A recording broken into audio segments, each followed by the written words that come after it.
Karibu tujifunze lugha ya alama. Leo tutaangazia mada inayosema jinsi ya kujua kama alama zako zimeeleweka kwa viziwi au la.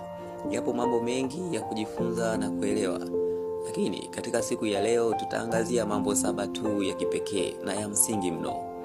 Jambo la kwanza, angalia majibu ya watu ya hawa wenye uziwi na namna wanavyoweza kushiriki katika mada inayojadiliwa. Wako bize au mpo sambamba? Jambo la pili, hawataomba urudie mara kwa mara au kufanua maelezo yako.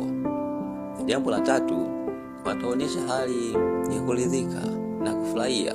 Wakati mwingine watapenda kuzungumza na wewe zaidi kwa sababu una upekee na namna bora ya kuwasilisha ujumbe wako wa lugha ya alama. Na jambo la 4, wanaweza kukuambia maoni yao na mtazamo wao kuhusu mada hiyo. Yaani wanaweza wakatoa mchango pamoja na ushauri. Na jambo la 5, huonyesha kuthamini kwa kutikisa kichwa. Hii ni alama ya kukubali. Kutikisa kichwa kuonyesha alama ya ndio.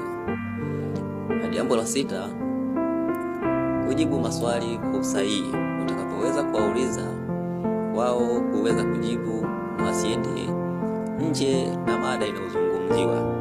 Na jambo la mwisho, kujadili na wewe kuhusu mada hiyo katika wakati wa faragha, ukiwa wawili, ukiwa mmekwisha kumaliza mazungumzo. Wakati fulani mnaweza mkarudia mazungumzo hayo. Kumbuka, matumizi ya uso ni bora zaidi, yanatengeneza uimara wako katika uwasilishaji wa lugha ya alama kama nyenzo ya mawasiliano. Karibu pamoja nasi kujifunza lugha hii ya alama. Usikose kipindi kijacho. Asante.